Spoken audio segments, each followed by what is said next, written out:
Good morning everyone. Last class में हम लोगों ने मैग्नेटिज्म पढ़ा था। आज उसी को कंटिन्यू करेंगे, लेकिन उससे पहले एक माइनर सा करेक्शन। वो करेक्शन क्या है? मैंने आपको रेडियस का फार्मूला सिखाया था। उसमें मैंने हेडिंग जो लिखा था वो मैग्नेटिक फोर्स लिख दिया था। हम लोग फाइंड कर रहे थे, चार्ज के मोशन के बारे में डिस्कस कर रहे थे, और फिर वहाँ पर हम लोग रेडियस फाइंड किया था। तो वहाँ पर हेडिंग मैंने बोला भी था, motion of A charge particle in a uniform electric field. ये अपना हेडिंग था। मैंने बोला भी ये था, लेकिन लिख दिया था मैंने मैग्नेटिक फोर्स। तो उसको तुम करेक्शन कर लेना, मैग्नेटिक फोर्स नहीं, motion of A charge particle in a uniform magnetic field. ये हेडिंग था जिसमें रेडियस फाइंड किया था। अब मैं आगे कंटिन्यू कर रहा हूँ। तो मैंने ये सिखाया था कि जब वेलोसिटी और मैग्नेटिक फील्ड परपेंडिकुलर हो तो मोशन सर्कुलर होता है, और उस सर्कुलर पाथ का मैंने रेडियस भी बताया था, mb/qb, और mb को लिख सकते हैं √2mk/qb, जहाँ k काइनेटिक एनर्जी है, इस फॉर्मेट में। अब मैं यहाँ से उसका टाइम पीरियड फाइंड करना चाहता हूँ। एक चक्कर लगाने का, सर्कुलर पाथ का एक चक्कर लगाने का टाइम, जिसको टाइम पीरियड हम लोग बोलते हैं। तो टाइम पीरियड क्या होगा? टाइम पीरियड कैसे लिखेंगे? 2π, ऐसा बोल सकते हैं, दो तरीके से लिख सकते हैं, angular displacement upon angular speed, या linear displacement, linear distance upon linear speed.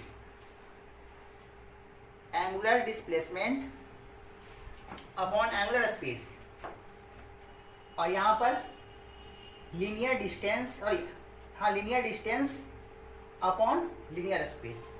दोनों एक ही है। ओमेगा को v/r भी लिख सकते हैं। v/r करेंगे, r ऊपर चला जाएगा, ये बनेगा। मैं इसी से करता हूँ। तो टाइम पीरियड का फार्मूला 2πr/v।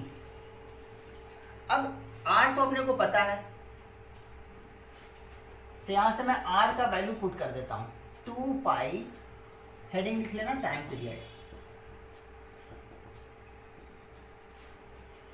तो 2π/v, r का वैल्यू mv/qb। यहाँ से v से v देखो तो कैंसिल हो गया। 2πm/qb, ये टाइम पीरियड का फॉर्मूला। यहाँ से देखो तो टाइम पीरियड स्पीड से इंडिपेंडेंट है।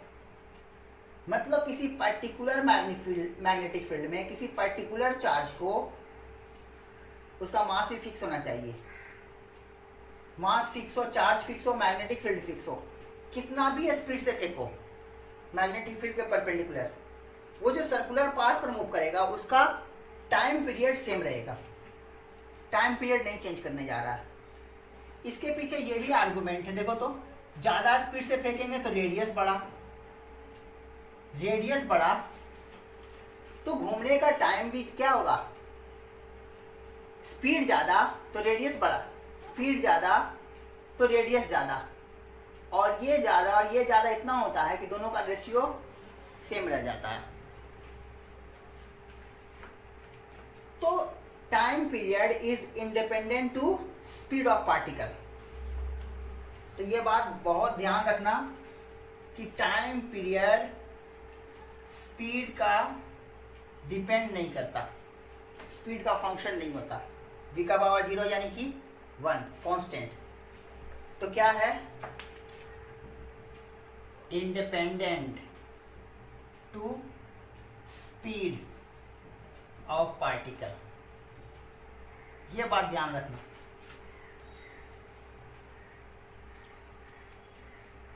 अब मैंने दो केस किया था। एक केस ये किया था कि जब चार्ज पार्टिकल को मैग्नेटिक फील्ड के परपेंडिकुलर प्रोजेक्ट करे तो मोशन सर्कुलर होता है, लेकिन परपेंडिकुलर अगर चार्ज पार्टिकल को नहीं प्रोजेक्ट किया जाए मैग्नेटिक फील्ड के, तो मोशन कैसा होगा, उसको एक्सप्लेन कर रहा हूं। केस 2,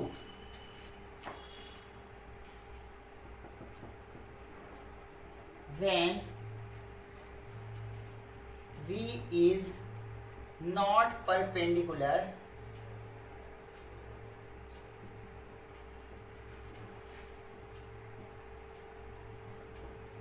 to B, परपेंडिकुलर नहीं है तो कैसा सिचुएशन होगा। तो मैं मान लेता हूं ये मैग्नेटिक फील्ड का डायरेक्शन और ये वेलोसिटी का डायरेक्शन, ये एंगल देख लो 90 डिग्री ये नहीं है। अब मैं इसको कैसे देखूंगा, इसके मोशन को। अगर परपेंडिकुलर ये होता तो मैं बहुत आसानी से बता देता सर्कुलर मोशन। तो मैं वैसे ही सोचता हूं, वैसे सोचने के लिए मैं इस वेलोसिटी का दो कंपोनेंट करता हूं, एक इसका ये कंपोनेंट और एक इसका ये कंपोनेंट।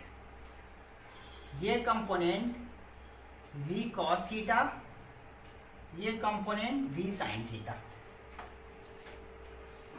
इसको अभी भूल जाओ, इस स्पीड को भूल जाओ, सिर्फ इस स्पीड को देखो।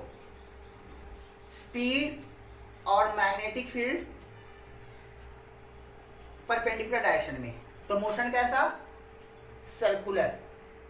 उस सर्कल का रेडियस कितना, रेडियस लिखने आता है अपने को, r equal to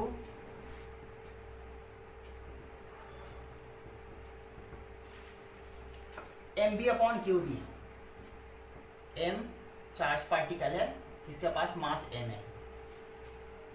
mb upon q, v कितना, यहां पर v कितना,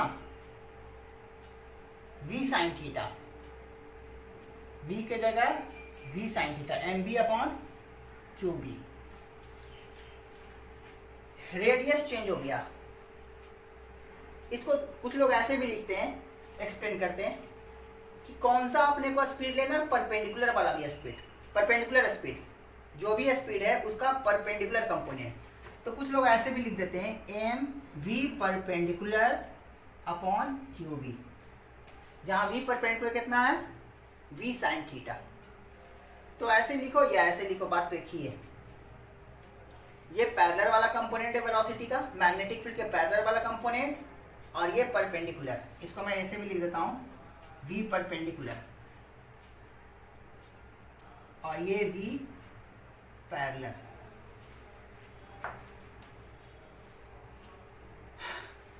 तो यहां से मैंने रेडियस फाइंड कर लिया। अब ये जो पाथ है इसका, सर्कुलर पाथ, वो कैसा पाथ है, सर्कल है कहां, वो सोचो। तो तुम खुद से सोचो, वीडियो को पॉज करो, खुद से सोचो कि सर्कल सिर्फ देखना है। सर्कुलर जो भी सर्कल बन रहा है, ये सर्कल बन रहा है, ये बन रहा है, ये बन रहा है, कैसे बन रहा है। मैग्नेटिक फील्ड, वेलोसिटी, इसको तो देखना नहीं अपने को, सिर्फ इसको देखना है। फोर्स किधर, इधर, फोर्स इधर, तो फोर्स हमेशा सेंटर की तरफ लगता है। जाहिर है सेंटर कहीं इधर है, क्योंकि फोर्स, मैग्नेटिक फोर्स ही सेंट्रीपिटल फोर्स प्रोवाइड करता है। इसको सर्कुलर पाथ पर जो मूव करवा रहा है चार्ज को, वो मैग्नेटिक फोर्स ही। तो फोर्स बाहर की तरफ है, तो सेंटर कहीं इधर होगा, सेंटर यहाँ कहीं होगा। तो मैं सर्कुलर पाथ कैसे दिखाऊंगा, जाना था इधर लेकिन ये सर्कुलर पाथ पर मूव करेगा, ये सर्कुलर पाथ यही करेगा। क्लियर है। एक वेलोसिटी देखो तो ये भी है तुम्हारे पास, सिर्फ इसको देखकर बात करें तो ये मोशन है, सर्कुलर पाथ। लेकिन एक वेलोसिटी ये है, और इस वेलोसिटी के कारण चार्ज पर मैग्नेटिक फोर्स नहीं लगेगा, क्योंकि याद करो क्यू वी बी क्रॉस में साइन थीटा। अगर मैग्नेटिक फील्ड और वेलोसिटी के बीच का एंगल 0 डिग्री हो जाए तो मैग्नेटिक फोर्स नहीं लगता। तो इस वेलोसिटी के कॉरस्पॉन्डिंग कोई भी मैग्नेटिक फोर्स नहीं लगने जा रहा है। मैग्नेटिक फोर्स इसी वेलोसिटी के कॉरस्पॉन्डिंग लगने जा रहा है, इस वेलोसिटी के कॉरस्पॉन्डिंग कोई भी मैग्नेटिक फोर्स नहीं। और जो फोर्स लग रहा है वो ये लग रहा है इसके कारण। अब देखो तो ये वाला वेलोसिटी को ये फोर्स न डिक्रीज कर सकता है न इंक्रीज कर सकता है इस वेलोसिटी को, क्योंकि ये वेलोसिटी और ये फोर्स परपेंडिकुलर है। तो इस वेलोसिटी को न घटा सकता है न बढ़ा सकता है, यानी ये वेलोसिटी कांस्टेंट रह जाएगा। अब ये कांस्टेंट रहेगा तो ये वाला वेलोसिटी तो सर्कुलर पाथ में मूव करवाएगा और ये वाला वेलोसिटी ऊपर ले जाएगा। तो मोशन कैसा होगा? स्प्रिंग की तरह।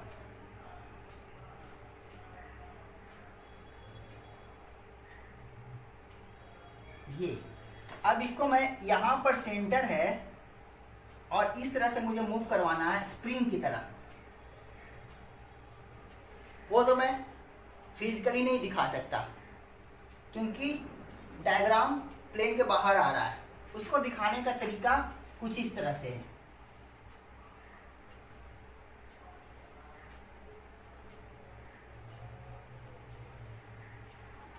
लेकिन तुम्हें समझना है कि वो कैसे एक्चुअल में डायग्राम है। वो डायग्राम इस तरह से है, स्प्रिंग की तरह।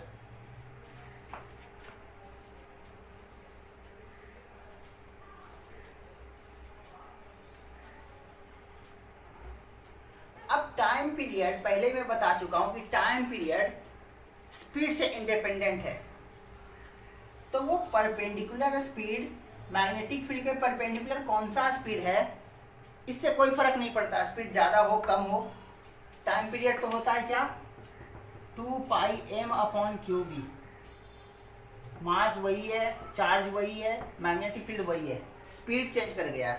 जो पहले v हुआ करता था अभी v sin थीटा है। स्पीड पर डिपेंड करता नहीं टाइम पीरियड, इसलिए टाइम पीरियड मैंने वही लिख लिया। अब मैं क्या देखना चाहता हूं, जब ये चार्ज पार्टिकल यहां से एक चक्कर लगाया तो यहां पहुंचा, एक चक्कर लगाकर 1 कंप्लीट रोटेशन करने में वर्टिकल डिस्प्लेसमेंट चार्ज का ये हुआ। इसी वर्टिकल डिस्प्लेसमेंट को बोलते हैं पिच। तो पिच क्या है? 1 टाइम पीरियड में पैरेलल वेलोसिटी के द्वारा डिस्टेंस ट्रेवल्ड। क्लियर हो गया बात? तुम उसको इस तरह से भी दिखाते हैं। मान लो यहाँ वाला पोजीशन है तो यहाँ वाला दोबारा पोजीशन चार्ज जैसे ही मूव कर रहा, यहाँ पहुँचा एक चक्कर लगाकर, एक चक्कर यहाँ पहुँचा, तो ये वाला डिस्प्लेसमेंट। तो इसको इस तरह से भी दिखाते हैं। ये इसी को बोलते हैं हम लोग पिच। पिच क्या है? Distance travelled by charge particle.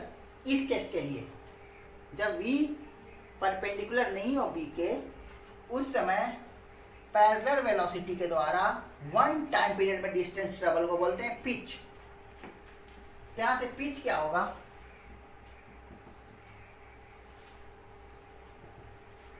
Speed तो कांस्टेंट है, तो स्पीड कांस्टेंट रहे तो डिस्टेंस ट्रेवल कैसे लिखते हैं? डिस्टेंस ही तो लिख रहा हूं, pitch vt, v parallel into t। v parallel कितना? v cos थीटा, और t कितना? 2πm/क्यूब। फाइनली क्या हो जाएगा? 2πm v cos theta upon cube.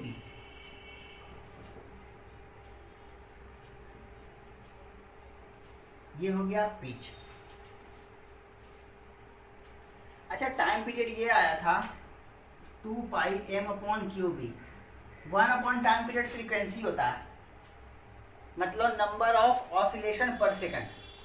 Number of oscillation per second क्या हो जाएगा? जस्ट इसको उलट देंगे, QB/2πm। तो ये सब समझना है।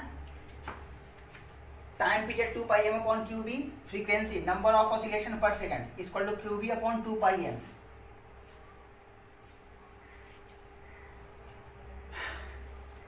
इतना मैं थ्योरेटिकल पार्ट करने के बाद अब मैं कुछ क्वेश्चंस पर आता हूं। अभी तक तो मैंने थ्योरेटिकल पार्ट ही एक्सप्लेन किया, अब मैं कुछ क्वेश्चन एक्सप्लेन करता हूँ।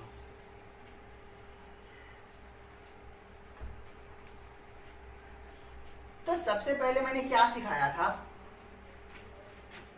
F equal to q v cross B.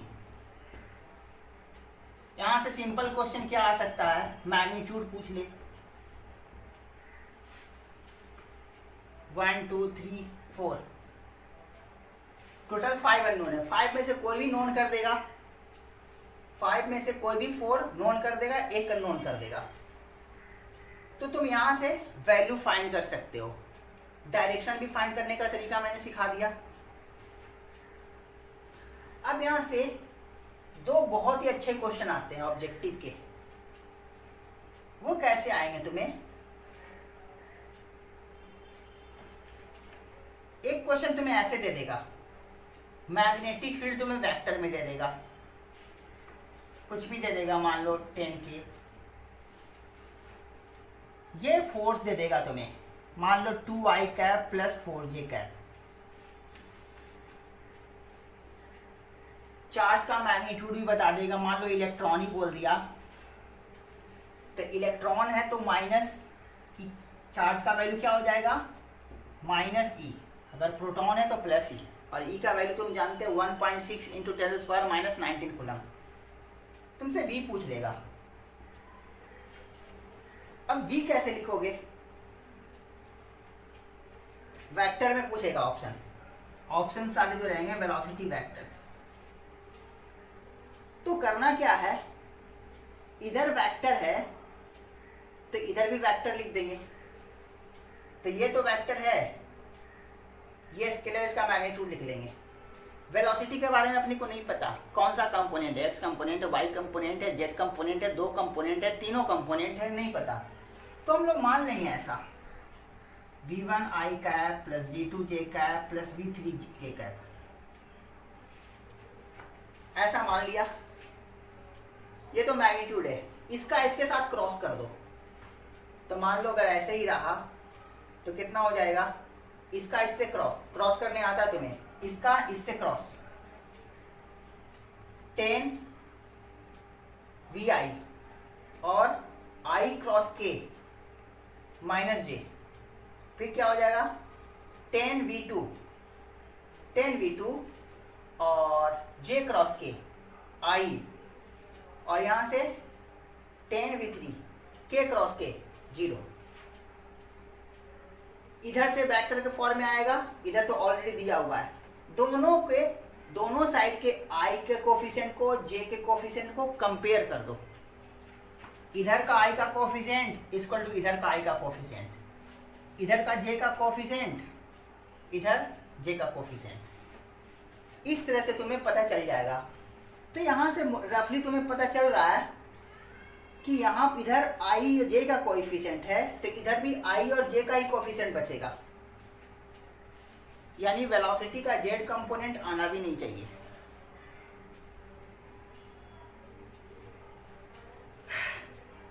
खैर जो भी हो, अपने को जनरल में ऐसे मान लेंगे, जनरल मानेंगे, कुछ नहीं पता, अपने आप वो सेट कर जाएगा। तुम सही से सिर्फ मैथमेटिकल कैलकुलेशन करना। क्रॉस करना तुम्हें आता है, क्रॉस तुमने 11th में सीखा है, अगर दिक्कत है तो फिर से एक बार उसको रिवीजन कर लेना, कैसे क्रॉस करते हैं।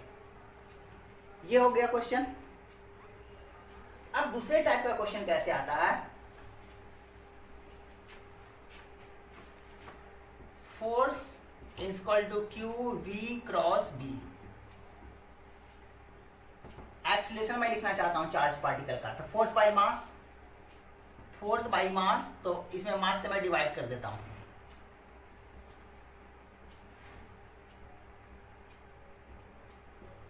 अच्छा, एक क्वांटिटी कभी कभी पूछ लेता है, स्पेसिफिक चार्ज। स्पेसिफिक चार्ज करने का मतलब चार्ज अपॉन मास, ये भी कभी कभी पूछता है, तो इसे ध्यान रखना कि स्पेसिफिक चार्ज पूछ रहा मतलब चार्ज अपॉन मास पूछ रहा है तुमसे। एक्सीलरेशन ये आया, ये तो खैर नंबर ही बनेगा। क्वेश्चन कैसे रहेगा,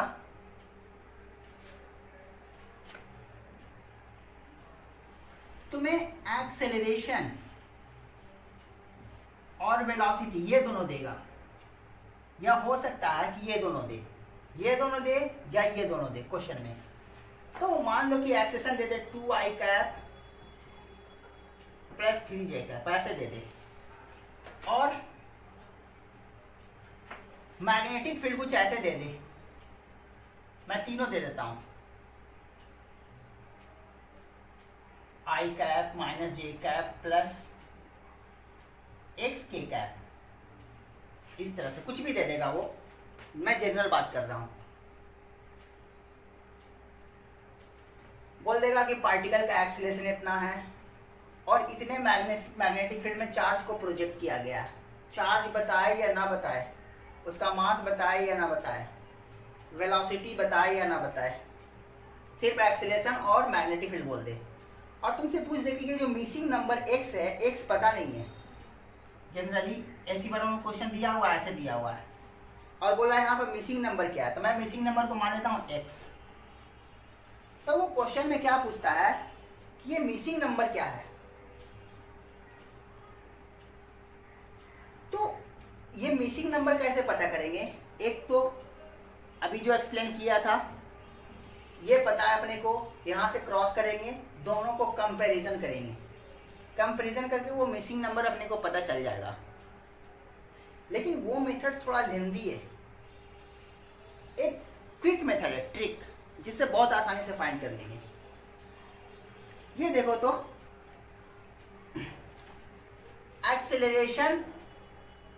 एक्सेलरेशन परपेंडिकुलर है v क्रॉस v के, मतलब जिस प्लेन में v और v है, जिस प्लेन में v और v है उस प्लेन के परपेंडिकुलर एक्सेलरेशन।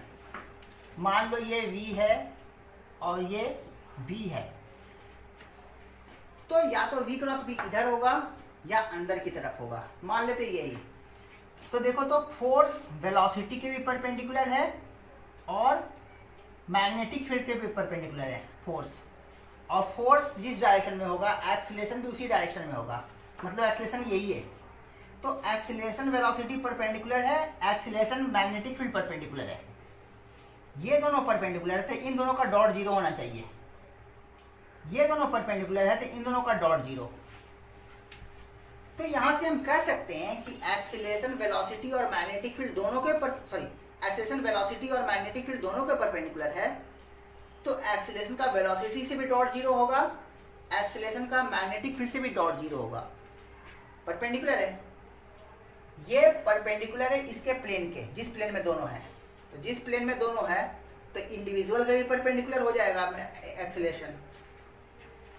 तो मैं कह सकता हूं acceleration dot velocity equal to zero, ये कॉन्सेप्ट है, और acceleration dot magnetic field equal to zero, इसका यूज करके तुम at a time answer find कर सकते हो। जैसे यहां से देखो तो +2 -3, इसका कोएफिशिएंट -1, इसका +3, इधर k है ही नहीं तो इधर का k 0 और इधर x, तो क्या हो जाएगा ये 0, यानी x क्या होगा, x का वैल्यू कुछ भी ले सकते हैं हम। इधर मान लो ना, इधर मान लेते हैं 0 × k,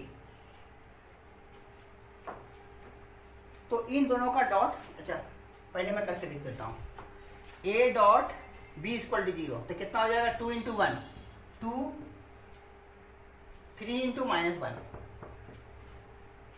प्लस 0 × x,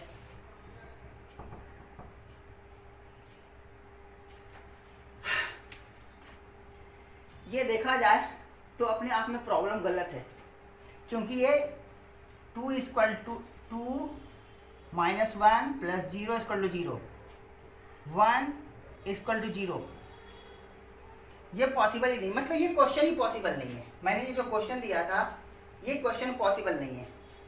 मतलब क्वेश्चन में मुझे कैसे देना चाहिए था, अननोन जो देना चाहिए था वो i और j के साथ देना चाहिए था।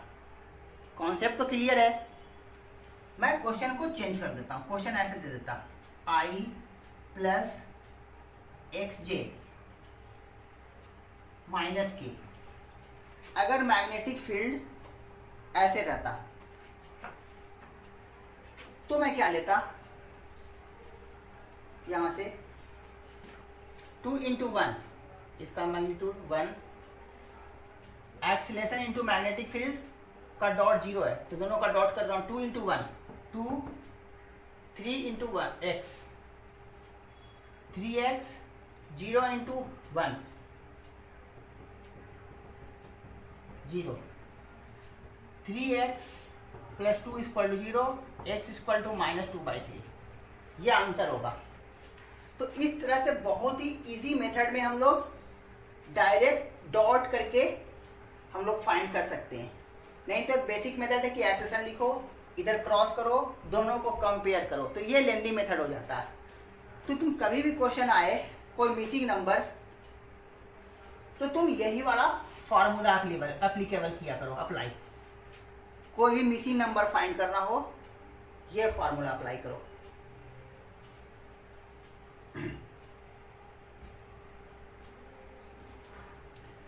ऐसा क्वेश्चन एससी वर्मा में शायद 3 और 4th क्वेश्चन है इन्हीं दोनों कॉन्सेप्ट से।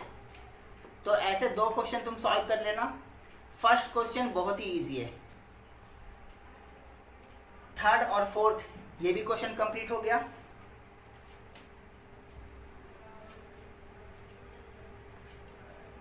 एससी वर्मा में एक क्वेश्चन और है, वो क्वेश्चन कैसे है,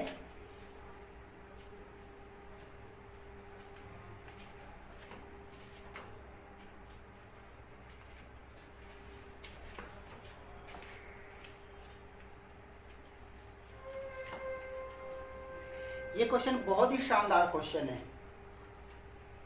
इसमें एक कंक्लूजन लेना है। वो कंक्लूजन कैसे लेना है, क्वेश्चन नंबर 6 है एससी वर्मा का।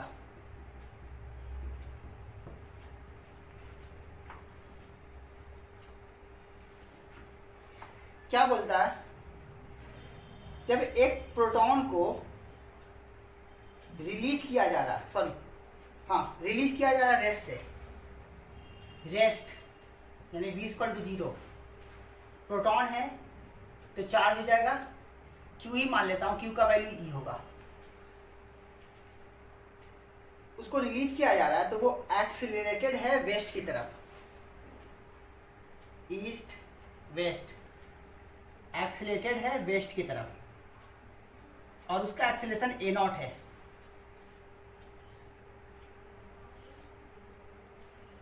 अब बोल रहा है कि जब इसे नॉर्थ की तरफ प्रोजेक्ट किया जा रहा है, v0 के साथ, नॉर्थ की तरफ, नॉर्थ साउथ, नॉर्थ करने का मतलब ये इस तरफ प्रोजेक्ट कर रहे हैं, तो उसका एक्सेलरेशन 3a0 है वेस्ट की तरफ, 3a0 है वेस्ट की तरफ एक्सेलरेशन, जब इसको प्रोजेक्ट किया जा रहा है। तो जब रिलीज किया था तो एक्सेलरेशन वेस्ट की तरफ a0 था, जब मैंने v0 से प्रोजेक्ट किया नॉर्थ की तरफ तो एक्सेलरेशन 3a0। यहीं से कंक्लूजन लेना है। तुम वीडियो को पॉज करके कंक्लूजन सोचना, मैं एक्सप्लेन कर रहा हूं। तो यहां कंक्लूजन ये है कि जब वेलोसिटी दिया तो 2a0 एक्सेलरेशन मैग्नेटिक फोर्स के कारण आया होगा, क्योंकि रिलीज किया है रेस्ट में है, और रेस्ट में है तो एक्सेलरेशन आया है। इसका मतलब ये एक्सेलरेशन मैग्नेटिक फोर्स के कारण नहीं है, इलेक्ट्रिक फोर्स के कारण है, क्योंकि चार्ज जब रेस्ट में रहता है तो इलेक्ट्रिक फोर्स, मैग्नेटिक फोर्स तो लगता ही नहीं है, तो जाहिर है इलेक्ट्रिक फोर्स लग रहा होगा चार्ज पर।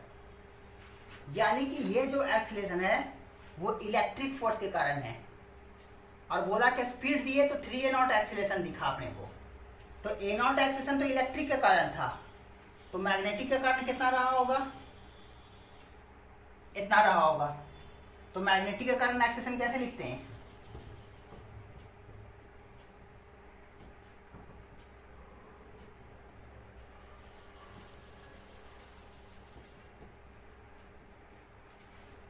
ये लिखेंगे हम लोग और यही एक्सेशन कितना बोल रहा है, 2a0।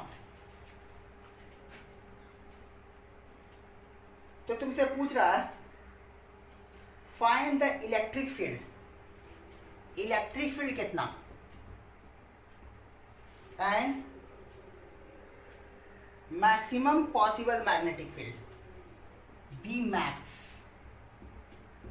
तो इलेक्ट्रिक फील्ड तो पहले ही पता है कि इलेक्ट्रिक फील्ड के कारण एक्सेशन था, तो इलेक्ट्रिक फोर्स कितना, QE, QE, और एक्सेशन क्या हो जाएगा, Q/m इंटू E।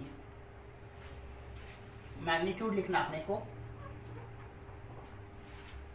एक्सेशन कितना, A0 था, E फाइंड करना है, इलेक्ट्रॉन का मास, सॉरी प्रोटॉन का मास जानते हैं, प्रोटॉन का चार्ज जानते हैं, E = m A0 upon Q। Proton का मास, प्रोटॉन का चार्ज A0 दिया हुआ था। इलेक्ट्रिक फील्ड फाइंड कर लिया, मैग्नेटिक फील्ड का मैक्सिमम पॉसिबल वैल्यू। तो यहां से देखो, तो इसको आगे बढ़ाओ, तो Q/m V B sin theta = 2a0, B = कितना, 2m A0 upon QV sin theta. General magnetic field ये आया,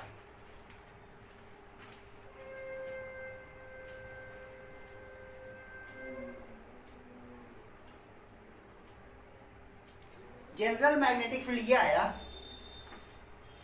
तुमसे पूछ रहा था मैक्सिमम, यहां पर जो एससी वर्मा में दिया हुआ है वो क्वेश्चन में एरर है, बी मैक्स नहीं हो सकता, बी मिनिमम होगा। क्यों होगा वो मैं एक्सप्लेन कर रहा हूं। ये देखो, तो जनरल मैग्नेटिक फील्ड, अब इसको मैं मिनिमम करूंगा तो ये मैक्सिमम बनेगा, और इसको मिनिमम तो मैं 0 कर सकता हूं, तो मैग्नेटिक फील्ड तो इनफाइनाइट हो जाएगा। अगर मैं कहूं कि मिनिमम मैग्नेटिक फील्ड अपने को लिखना है, तो इसको मिनिमम करना है, तो इसको मैक्सिमम साइन थीटा को, क्योंकि थीटा गिवन नहीं था, तो थीटा तो मैंने जनरल माना है, तो इसको मिनिमम करना है, तो साइन थीटा को मैं मैक्सिमम वैल्यू करता हूँ। बी मिनिमम तो साइन थीटा का मैक्सिमम वैल्यू, साइन थीटा का मैक्सिमम वैल्यू 1, तो इसको मैं मैक्सिमम करूंगा तो ये मिनिमम मिलेगा, और इसका मैक्सिमम 1 करूंगा तो ये बी मिनिमम का रिजल्ट ये होगा, और आंसर भी यही है। तो ये हो गया तुम्हारा इसका आंसर, फर्स्ट से लेकर के 6 तक इसी से रिलेटेड है क्वेश्चन सारे। F = QVB। इसमें से सेकंड जो क्वेश्चन है एससी वर्मा का, सेकंड नंबर क्वेश्चन, मैं उसको लेकर थोड़ा डिस्कस करता हूं। सबसे पहले तो मैं पहले भी बता चुका हूं, यहां क्वेश्चन को काइनेटिक एनर्जी दिया हुआ है, काइनेटिक एनर्जी दिया हुआ है, वो इलेक्ट्रॉन वोल्ट में दिया हुआ है, और तुम्हें एसआई में लिखना है। तो 1 इलेक्ट्रॉन वोल्ट = 1.6 इंटू 10⁻⁻19 जूल। तो इलेक्ट्रॉन वोल्ट से एसआई यूनिट जूल में कन्वर्ट करने का रिलेशन ये। तो कभी भी एनर्जी इलेक्ट्रॉन वोल्ट में रहे तो इसको एसआई में कन्वर्ट करो तुम। पहला काम तो ये हो गया। दूसरा काम, ये जो क्वेश्चन दिया हुआ है वो क्वेश्चन में खुद ही लास्ट में बोल रहा है कि जो रिजल्ट फाइंड करना है वो अप्रोक्सीमेशन को कंसीडर करते हुए करना है। क्वेश्चन क्या है कि किसी चार्ज पार्टिकल को फेंका गया है, तो उसका सर्कुलर पाथ जो भी हो रहा होगा, शायद वो हॉरिजॉन्टली फेंका गया है, क्वेश्चन में हॉरिजॉन्टली फेंका गया, तो बोल रहा है कि जब वो 1 मीटर चले तो उसका साइडवे डिफ्लेक्शन, साइडवे डिफ्लेक्शन करने का मतलब मान लो यहां पहुंच गया, तो ये डिफ्लेक्शन तुमसे पूछ रहा है, साइडवे डिफ्लेक्शन कितना डिफ्लेक्ट किया साइड की तरफ। तो यहां से चला था 5, तो ये चल रहा है, तो साइडवे डिफ्लेक्शन ये हो गया, जाना चाहिए था इसको इस डायरेक्शन में, गया यहाँ, साइडवे डिफ्लेक्शन ये हुआ। यही तुमसे पूछ रहा है अब इस क्वेश्चन को अप्रोक्सीमेशन के साथ वो बोला लेने के लिए। तो अप्रोक्सीमेशन क्या है, जब तुम सिचुएशन को देखोगे तो तुम 1 मीटर चला होगा ये, तो मान लो ये 1 मीटर चला, ये 1 मीटर चला, तो ये तुमसे पूछ रहा है। अब 1 मीटर ये इतना चला तो ये डिफ्लेक्शन होगा। और अगर मैं ये कहूं कि 1 मीटर इतना चला, इतना ही चला, तो साइड में डिफ्लेक्शन कैसे देखेंगे? कहने का मतलब है बहुत कम डिस्टेंस 1 मीटर हो तो साइड में डिफ्लेक्शन कैसे देखेंगे। और वही इस क्वेश्चन में होने वाला है, क्योंकि वो अप्रोक्सीमेशन लेने के लिए बोला है। तो यहां पर देखेंगे क्या, जब तुम रेडियस फाइंड करोगे तो रेडियस बहुत बड़े ऑर्डर का आएगा। मान लो, अभी मुझे एग्जैक्टली तो नहीं ध्यान है, हो सकता है 1000 मीटर का रेडियस आ जाए। अब 1000 मीटर में, 1000 मीटर वाले रेडियस में तुम 1 मीटर इस पाथ पर चलोगे तो पता चलेगा क्या, नेग्लिजिबल डिस्टेंस होगा। अब नेग्लिजिबल डिस्टेंस होगा तो हम ऐसा मान के चलेंगे कि ये चार्ज जो चल रहा है उसका डिफ्लेक्शन कैसे देखेंगे। देखो तो फोर्स लग रहा है उसका सेंटर की तरफ। अब चार्ज चल रहा है तो यहाँ चार्ज होगा तो फोर्स इधर, यहाँ चार्ज होगा तो फोर्स इधर। ये बहुत कम चल रहा है तो हम ऐसा समझेंगे कि ये फोर्स उसके वेलोसिटी के परपेंडिकुलर डायरेक्शन में ही लग रहा है। इधर चल रहा है 1 मीटर तो बहुत कम है, तो हम ये मान के चलेंगे कि जो फोर्स लग रहा है वो वेलोसिटी के परपेंडिकुलर लग रहा है। मतलब ये वेलोसिटी और ये मैग्नेटिक फोर्स QVB। अब यहां से क्या देखेंगे, इस तरफ ले जाने के लिए कौन रिस्पॉन्सिबल है, यही फोर्स। इस फोर्स के कॉरस्पॉन्डिंग एक्सेलरेशन क्या बन जाएगा, ये। अब इसको हम कैसे देखेंगे कि जितना टाइम में ये हॉरिजॉन्टल डिस्प्लेसमेंट के लिए ये रिस्पॉन्सिबल है और वर्टिकल डिस्प्लेसमेंट के लिए ये रिस्पॉन्सिबल है। ये 1 मीटर चलेगा तो इधर देख लो वेलोसिटी कांस्टेंट होगा, क्योंकि इस एक्सेलरेशन का कोई भी कंपोनेंट इधर नहीं होगा। तो वेलोसिटी कांस्टेंट है तो डिस्टेंस ट्रैवल कैसे लिखेंगे, VT। V x पता है, वो बोला था 1 मीटर चलने के लिए, 1 मीटर चला। वेलोसिटी अपने को पता है, वो काइनेटिक एनर्जी की हेल्प से फाइंड कर लेंगे। Kinetic energy equal to half mv², यहाँ से v फाइंड कर लेंगे। v equal to 2 kinetic energy upon mass का अंडर रूट। स्पीड पता है SI में करके काइनेटिक एनर्जी को, क्योंकि इलेक्ट्रॉन वोल्ट में काइनेटिक एनर्जी दिया हुआ है। x पता है, v पता है। कितना टाइम तक ये हॉरिजॉन्टल 1 मीटर चलने में कितना टाइम लिया, जितना टाइम में 1 मीटर चलने में जितना टाइम लिया उतना टाइम में ये एक्सेलरेशन इसको वर्टिकल डिस्प्लेसमेंट करवा देगा। और इस तरफ कोई इनिशियल वेलोसिटी है नहीं, तो y डिस्प्लेसमेंट मतलब ये वाला डिस्प्लेसमेंट इधर वाला y equal to UYT plus half AYT²। अगर मैं इसे x कहूँ इसे y कहूँ तो इनिशियल y वेलोसिटी नहीं था, हाफ AYT²। AY कितना, AY यहाँ से, और t कितना, t यहाँ से फाइंड कर लेंगे। t equal to x/v। x 1 metre था और v वेलोसिटी यहाँ से फाइंड कर लेंगे। तो इस तरह से ये क्वेश्चन अपने आप में अप्रोक्सीमेशन को देखते हुए बहुत ही शानदार क्वेश्चन है, जो कि 2nd नंबर क्वेश्चन है SC वर्मा का। इसको सॉल्व कर लेना।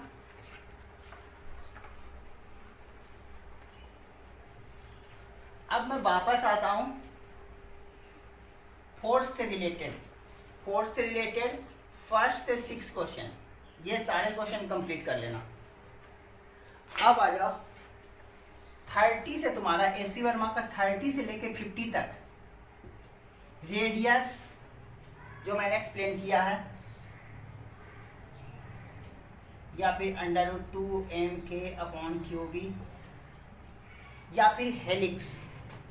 अच्छा, मैंने ये वर्ड नहीं यूज किया था, वो जो मोशन करता है चार्ज पार्टिकल जब मैग्नेटिक फील्ड वेलोसिटी के परपेंडिकुलर नहीं होता तो ये जो स्प्रिंग की तरह मोशन होता है उसको हेलिकल मोशन बोलते हैं, ये भी नोट कर लेना।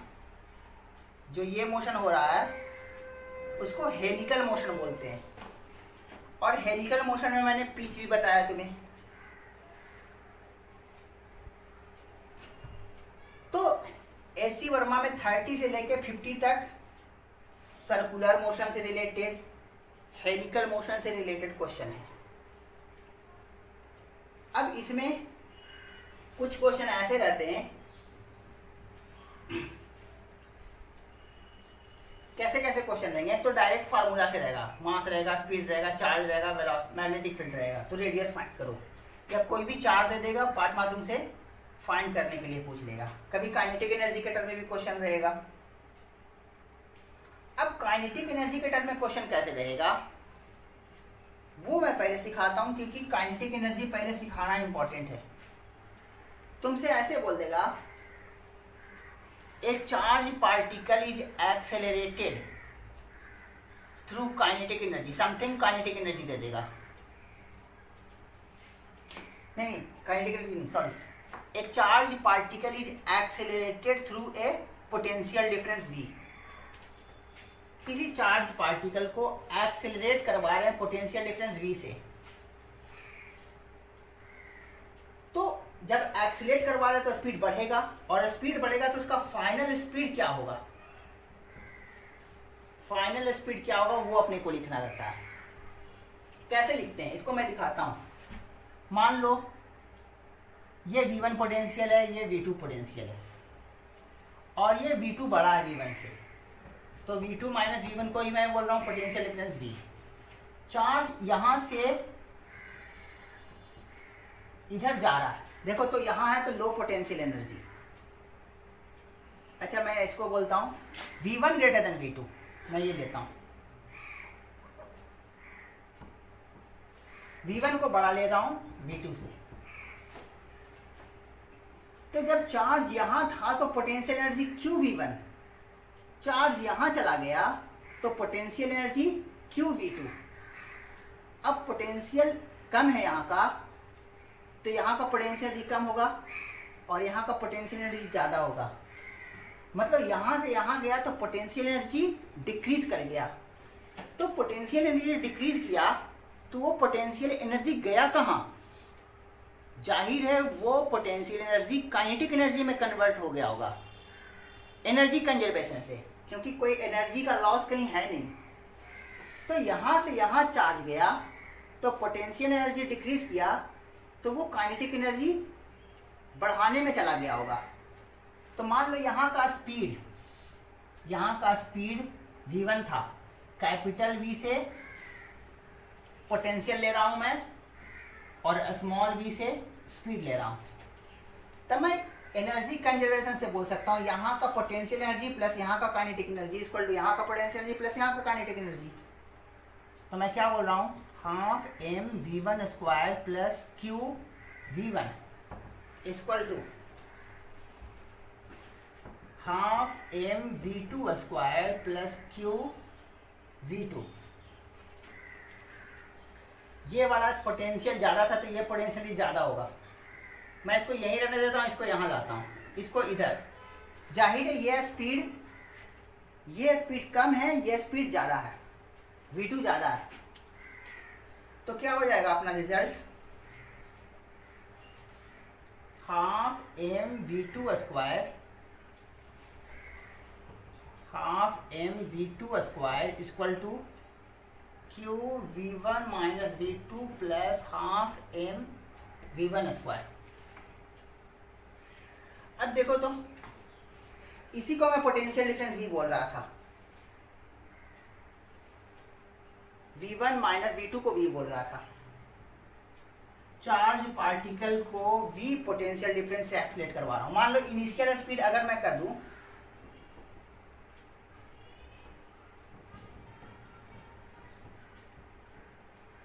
अगर मैं ये कह दूं कि इनिशियल स्पीड 0 था,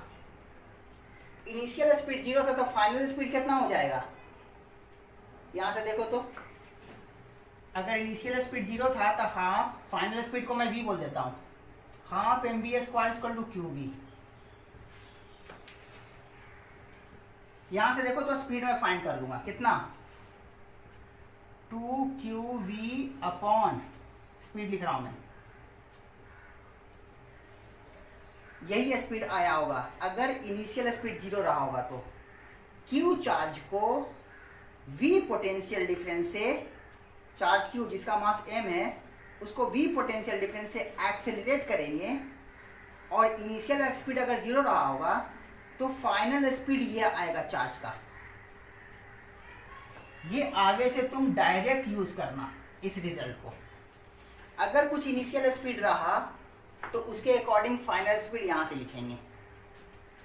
लेकिन तुम्हें बोल दे कि किसी चार्ज को 0 स्पीड से एक्सेलरेट, इनिशियली 0 स्पीड से उसको एक्सेलरेट किया जा रहा है v पोटेंशियल डिफरेंस से, तो उसका स्पीड ये आएगा तुम्हें। अब यहां से तुम स्पीड फाइंड कर लोगे। अब तुम्हें से रेडियस पूछ देगा mv अपॉन qb। अब कोई जरूरी नहीं, मान लो मास फाइंड कर लिया, स्पीड फाइंड कर लिया, चार्ज फाइंड कर, चार्ज पता है, सबका वैल्यू पुट कर दिए, यहां से स्पीड निकाल करके।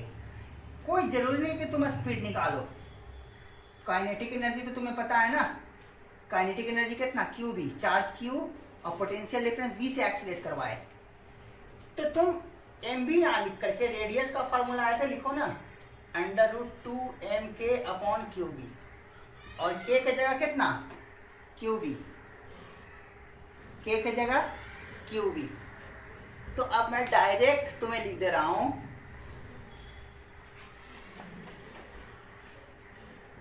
if a charge particle is accelerated, if a charge particle is accelerated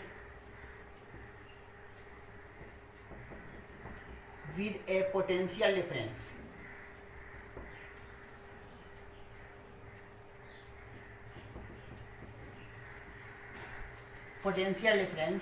v, then kinetic energy कितना हो जाएगा, हाफ qb। यह स्पीड को रिप्रेजेंट कर रहा है। स्पीड चाहिए तो स्पीड फाइंड कर लो यहां से, और नहीं तो डायरेक्ट रेडियस तुमसे पूछ ले तो √2mk अपॉन qb, और यही तो काइनेटिक एनर्जी है। तो काइनेटिक एनर्जी की जगह पुट कर देंगे क्या, 2mqv upon q into b। इसको सिंप्लीफाई कर दो रिजल्ट को। तो डायरेक्ट अगर पोटेंशियल डिफरेंस से एक्सलेट करवा रहा हो और फिर तुमसे रेडियस पूछ ले तो ये फार्मूला डायरेक्ट यूज कर सकते हो। लेकिन ये रटने की जरूरत नहीं है, या डायरेक्ट तुम कॉपी में से देख करके इसको मत यूज करना। तुम्हें यहाँ तक आना चाहिए कि ये कैसे आया ये रिजल्ट। इस रिजल्ट तक तुम्हें पहुंचने आना चाहिए, कैसे हम लोग पहुंचे यहाँ। तो क्वेश्चन डायरेक्ट यहाँ से पूछ सकता है तुमसे कि चार्ज पार्टिकल को भी पोटेंशियल डिफरेंस से एक्सलेट किया, चार्ज दे दिया, मास दे दिया, पोटेंशियल डिफरेंस दे दिया, मैग्नेटिक फील्ड दे दिया, तुमसे रेडियस पूछेगा।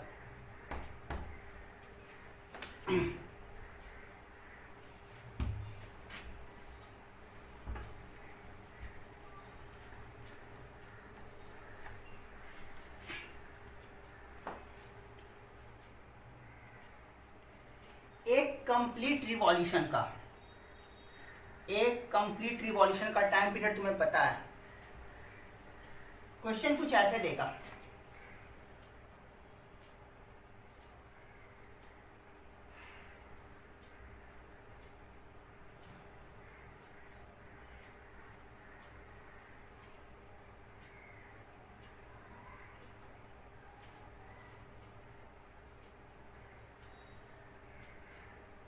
ये मैग्नेटिक फील्ड का रीजन है,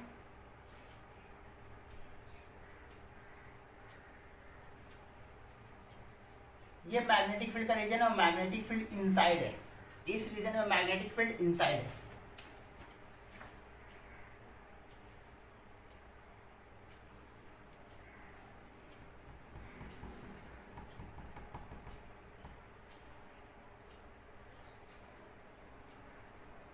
ये कोई चार्ज पार्टिकल है जिसका चार्ज क्यू मास m, इसको वेलोसिटी दिया गया ये।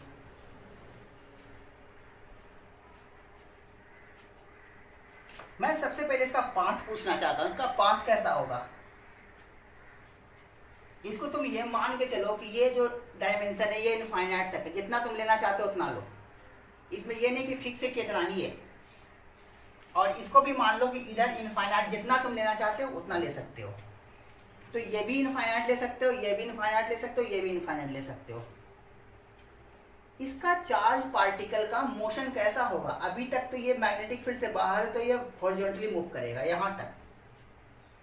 जैसे ही अंदर आएगा मैग्नेटिक फील्ड के, अब इसका मोशन कैसा होगा। तो मैग्नेटिक फील्ड के जैसे ही आएगा, वेलोसिटी और मैग्नेटिक फील्ड परपेंडिकुलर है। ये वेलोसिटी और ये मैग्नेटिक फील्ड परपेंडिकुलर परपेंडिकुलर तो जाहिर है मोशन तुम्हारे दिमाग में तुरंत स्ट्राइक करना चाहिए कि मोशन सर्कुलर है। सर्कुलर है तो सेंटर किधर, जैसे यहां पर आया फोर्स किधर, ये वेलोसिटी, ये magnetic field, magnetic field velocity, velocity और मैग्नेटिक फील्ड के परपेंडिकुलर ये देख लो आशीर्वाद रूल से, फोर्स इधर, इसके ठीक परपेंडिकुलर, इसके भी परपेंडिकुलर, इसके भी परपेंडिकुलर। तो इसके परपेंडिकुलर किधर होगा, इधर दिखना अपने को।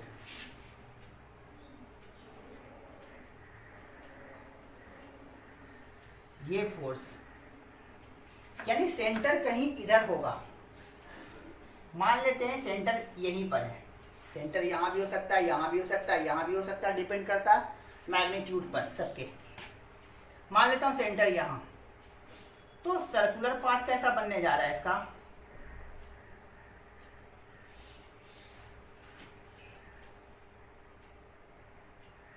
डायग्राम ज्यादा सही हो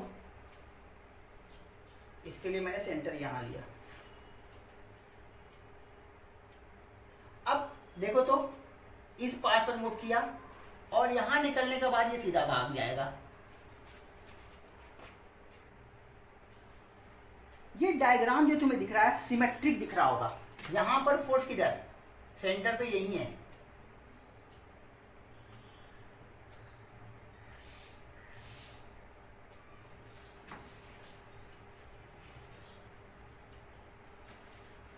तुमसे ये क्वेश्चन में पूछ देगा, क्वेश्चन में ये बोल देगा कि ये थीटा एंगल था, जो मैग्नेटिक फील्ड जहां तक था उस लाइन और वेलोसिटी के बीच का एंगल थीटा, ये एंगल तुम्हें थीटा बोल देगा। तुमसे पूछ देगा कि बताओ ये चार्ज पार्टिकल कितने देर तक मैग्नेटिक फील्ड के अंदर रहा, ये तुमसे क्वेश्चन पूछेगा।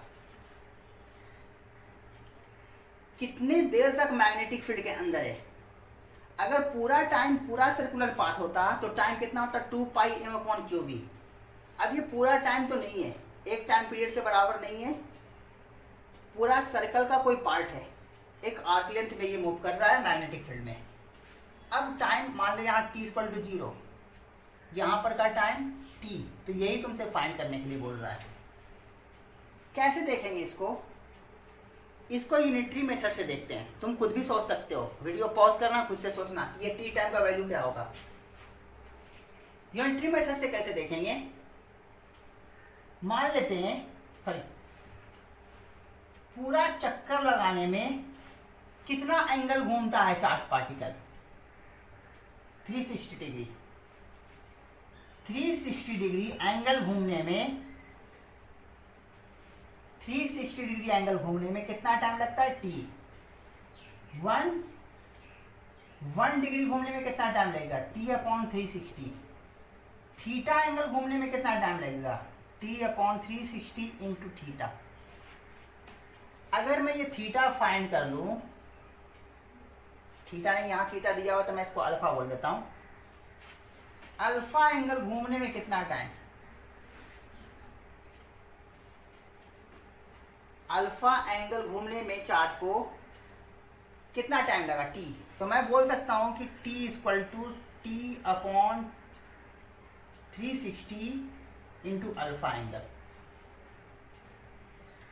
अब टी तो अपने को पता है 2 pi M upon Q B, alpha सिर्फ अपने को फाइंड करना है, और ये डिग्री में है तो इसको भी डिग्री में रखना पड़ेगा, ये बात ध्यान रखना। ये रेडियन में तो ये भी रेडियन में, ये डिग्री में तो ये भी डिग्री में। तो ये डिग्री में दिया हुआ है तो इसको भी मैं डिग्री में फाइंड करूँगा। अब इसको डिग्री में फाइंड करो, ये तो ज्योमेट्री है, ये थीटा है, तो ये ज्योमेट्री से कितना होगा, वीडियो पॉज करके खुद से सोचना, और ये तुम्हें आना ही आना चाहिए, मैं एक्सप्लेन कर रहा हूँ, वीडियो पॉज करके खुद सोचना। ये थीटा, ये 90 डिग्री, फोर्स और वेलोसिटी के बीच का angle 90 degree, theta 90 minus theta,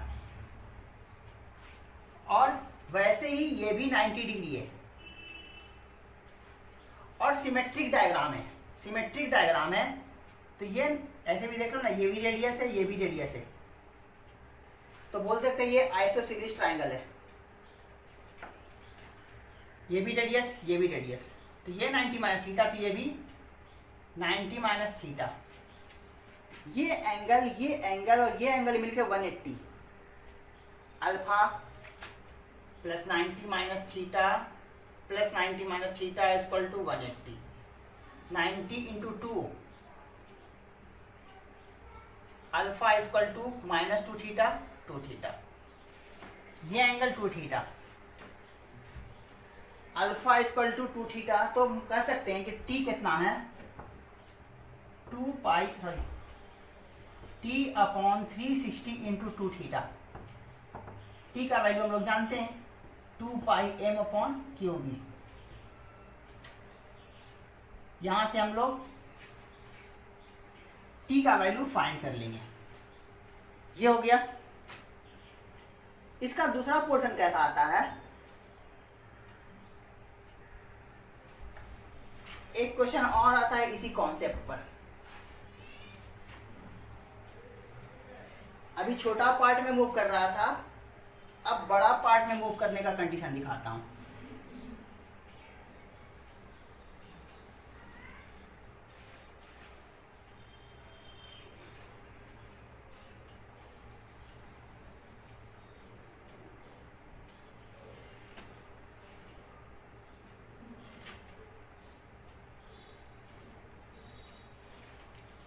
अभी तक तो मैग्नेटिक फील्ड फिर से अंदर की तरफ, मैग्नेटिक फील्ड अंदर की तरफ, हाँ देखो तो मैग्नेटिक फील्ड अंदर, वेलोसिटी किधर, यहां तक तो हॉरिजॉन्टली मूव करेगा, यहां मैग्नेटिक फील्ड नहीं है, मैग्नेटिक फील्ड इस रीजन में है, मैग्नेटिक फील्ड अंदर, वेलोसिटी राइट हैंड, हमेशा right hand, magnetic field, velocity, force इधर, फोर्स इधर इसके परपेंडिकुलर,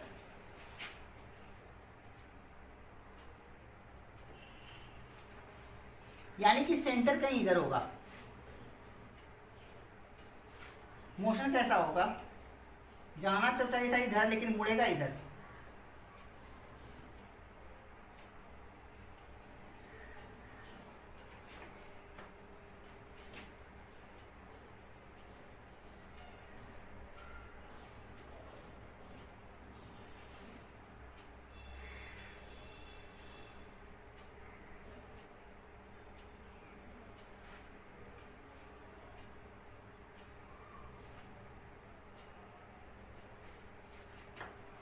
सिमेट्रिक मोशन होगा,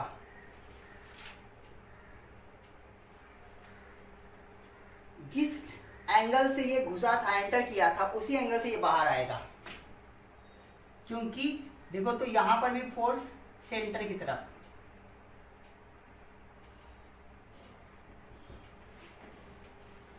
अब ध्यान देना,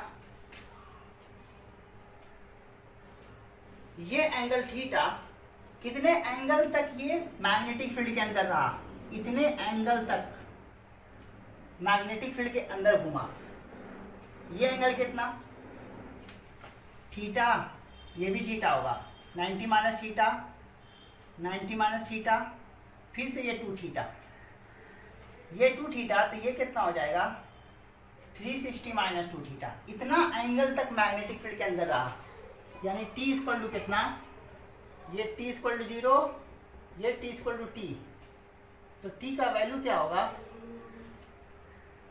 t upon 360 into 360 minus 2 theta, unitary method से। और t का वैल्यू अपने को पता है, ये हो गया।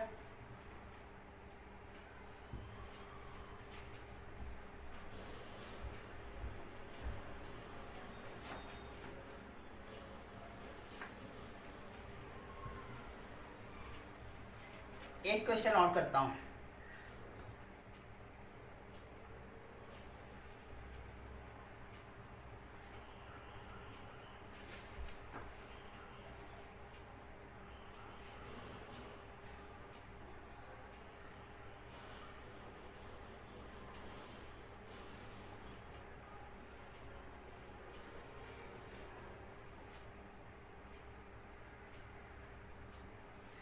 ये मैग्नेटिक फील्ड जिस रीजन में है उसका विड्थ d है और मैग्नेटिक फील्ड इनसाइड है प्लेन के।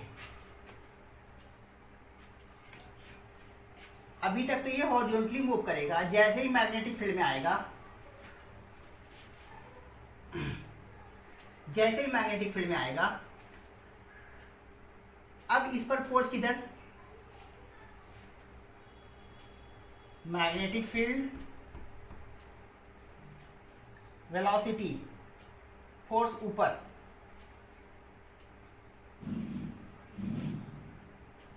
फोर्स ऊपर पता चलते ही अपने को पता चल गया सेंटर कहीं इधर है, क्योंकि ये सेंट्रीपिटल फोर्स सेंटर की तरफ लग रहा होता है, तो सेंटर कहीं इधर है। मान लेता हूं यहां सेंटर है,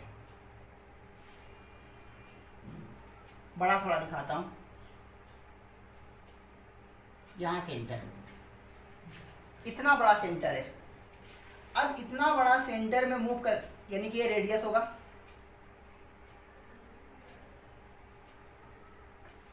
अब इसको इतना बड़ा रेडियस में मूव करने के लिए इसको फील्ड ज्यादा चाहिए था, इसको ऐसा। अगर ये पूरे में फील्ड होता तो इस तरह से ये मूव करता, यही मूवमेंट तो होता। अगर फील्ड इधर तक होता तो इस तरह से मूव करके वापस ये मैग्नेटिक फील्ड से वापस ये बाहर ऐसे निकल जाता, लेकिन मैग्नेटिक फील्ड इसी रीजन में है, तो देखो, तो यहां के बाद तो ये फिर हॉरिजॉन्टली भाग जाएगा ये। अब तुमसे पूछता है कि जब मैग्नेटिक फील्ड से बाहर निकल गया तो ये कितना एंगल बना के निकला, ये तुमसे एंगल पूछना चाहता है वो, ये थीटा का वैल्यू क्या। देखो तो हॉरिजॉन्टली मूव कर रहा था, कितना एंगल से डिफ्लेक्ट हो गया, ये पूछता है तुमसे। भेजा तो यही हॉरिजॉन्टल था, कितना एंगल से डिफ्लेक्ट हो गया, ये पूछेगा तुमसे। कैसे फाइंड करोगे इसको, कैसे फाइंड करेंगे, ये रेडियस अभी तक जितना मैग्नेटिक फील्ड में जहां तक है ये, तब तक ये रेडियस ही है। मैग्नेटिक फील्ड से बाहर निकलने के बाद नहीं बता सकते क्या होगा डिस्टेंस चार्ज का। ये अभी तक ये सेंटर है और ये रेडियस है, और रेडियस का फार्मूला तो तुम बहुत आसानी से बता सकते हो, दोनों परपेंडिकुलर है, मैग्नेटिक फील्ड और वेलोसिटी परपेंडिकुलर है, सर्कुलर मोशन, और सर्कुलर मोशन का रेडियस कितना, mv अपॉन क्यूबी। मास भी पता, v भी पता, चार्ज भी पता, मैग्नेटिक फील्ड भी पता है, रेडियस पता है अपने को। ये थीटा कैसे फाइंड करेंगे, देखो तो ये डिस्टेंस तो पता है ना, ये d, ये कितना r, ये एंगल थीटा, ये 90 डिग्री, सेंट्रीपिटल फोर्स, क्यों, यहां पे भी मैग्नेटिक फील्ड के अंदर है तो सेंट्रीपिटल फोर्स सेंटर की तरफ, और velocity perpendicular 90 degree, theta 90 minus theta, ये तुम्हारा 90 माइनस थीटा, ये 90 डिग्री, ये थीटा। यानी बोल सकते हैं कि जितना एंगल से चार्ज डिफ्लेक्ट किया मैग्नेटिक फील्ड से बाहर निकलने पर, रेडियस वेक्टर उतना ही एंगल बनाएगा। आगे से तुम रट भी सकते हो, क्योंकि ये तो अब फिक्स हो गया बात। जितना एंगल ये होगा उतना ही एंगल ये होगा, लेकिन तुम्हें ये कॉन्सेप्ट आना चाहिए कैसे हो रहा है। थीटा पूछ रहा था तो थीटा मैं यहाँ से फाइंड कर लेता हूँ। रेडियस अपने को पता है, ये अपने को पता है। इस ट्राइंगल के लिए हाइपोटेन्यूज पता है, परपेंडिकुलर पता है इस एंगल के लिए। तो क्या कहेंगे, sine theta equal to perpendicular upon radius. ये पता है, ये पता है, थीटा फाइंड कर लेंगे। स्टैंडर्ड वैल्यू आया तो स्टैंडर्ड करेंगे, और नहीं तो जनरल आया तो theta equal to sine inverse D by R. अच्छा, कभी कभी घुमाने के लिए क्वेश्चन को साइन इनवर्स में ना करके ऑप्शन को कॉस इनवर्स में भी कर सकता है, ऑप्शन को कॉस इनवर्स में भी। तो उसके अकॉर्डिंग तुम देख लो कॉस इनवर्स से कैसे देखोगे। हो सकता है कि साइन इनवर्स वाला आंसर मैच ना करे तुम्हारा। तो कॉस थीटा क्या हो जाएगा, cos theta equal to, cos theta equal to ये क्या है, ये आर है। अच्छा, ये कितना हो जाएगा, R square minus D square का अंडर रूट। ये distance R square minus D square का under root. Cos equal to base upon hypotenuse, base upon hypotenuse. तो यहाँ से थीटा लिख लेंगे। तो हो सकता है कि कभी कभी आंसर साइन में ना देख करके कॉस में भी दे सकता है। तो कॉस से देख लेंगे, जैसे पूछे साइन कॉस टेन, जिससे ऑप्शन में रहे। अच्छा, अब यहां से एक आगे का पार्ट पूछेगा तुमसे, इसीलिए मैंने ये सर्कल दिखाया था। ये तो क्वेश्चन हो गया। अब आगे जो क्वेश्चन रहेगा वो कैसे रहेगा, ये जो डी है ये कंडीशन तुम्हें बना देगा कि डी कैसा है, D slightly less than, D is slightly less than M B upon Q B. मतलब इससे थोड़ा सा कम है, मतलब डी क्या है, छोटा है M B upon Q B से, लेकिन छोटा बहुत कम है, बहुत कम क्वांटिटी में। तुमसे पूछेगा, यही क्वेश्चन रहेगा। देखो तो यही हॉरिजॉन्टली प्रोजेक्ट किए, मतलब इससे, इस लाइन से, मैग्नेटिक फील्ड के लाइन से 90 डिग्री एंगल पर जा रहा है। ये मैंने हॉरिजॉन्टली प्रोजेक्ट किया। तुमसे क्वेश्चन क्या पूछेगा, एसी वर्मा में गिवन है। क्वेश्चन नंबर बता देता हूं कौन सा क्वेश्चन है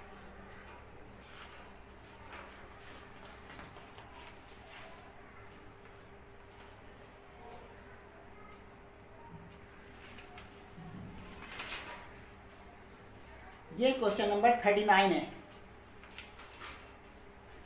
39 नंबर क्वेश्चन है वर्मा का। क्वेश्चन तुमसे क्या बोलता है,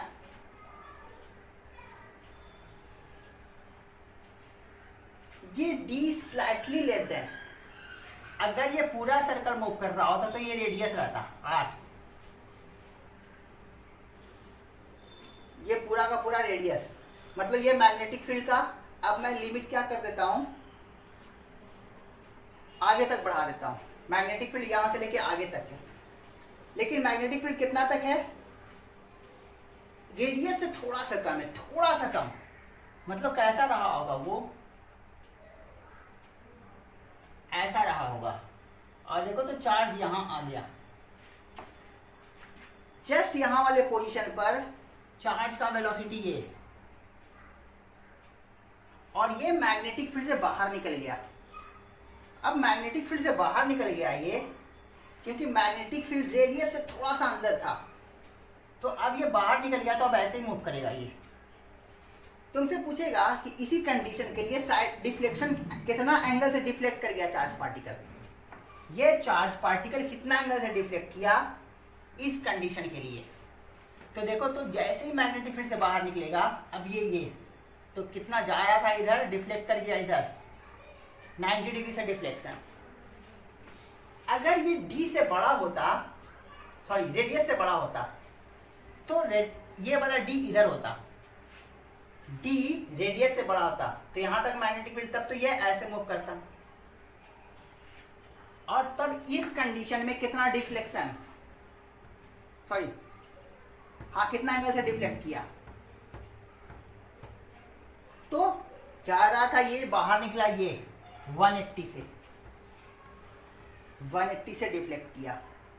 तो याद करो, अगर जो मैग्नेटिक फील्ड का लाइन उससे परपेंडिकुलर एंटर करे, तो अगर इसका विड्थ सफिशिएंट है तो चार्ज 180 एंगल से डिफ्लेक्ट करेगा। अगर रेडियस से थोड़ा सा छोटा है तो 90 से डिफ्लेक्ट करेगा। अगर विड्थ कम है तो उसका मैंने डिफ्लेक्शन अभी एक्सप्लेन किया था कितना होता है, ये थीटा तो ये भी थीटा। तो इस तरह से मैं कुछ क्वेश्चन एक्सप्लेन किया हूं। अगले क्लास में कुछ और क्वेश्चंस मैं एक्सप्लेन करूंगा। तब तक तुम 6 क्वेश्चन 1 से लेकर 6 तक और 30 से लेकर 40 तक, सॉरी 50 तक, इसमें बहुत सारे क्वेश्चन हेलिक्स के लिए आगे हैं, लेकिन यहाँ से तुम स्टार्ट करोगे तो कम से कम 10 क्वेश्चन तुम्हें सॉल्व होंगे। तो 10 क्वेश्चन इधर और 6 क्वेश्चन ये कॉन्फिडेंस के साथ सॉल्व करना, नहीं हो डाउट पूछो, नेक्स्ट क्लास में आगे बढ़ाऊंगा।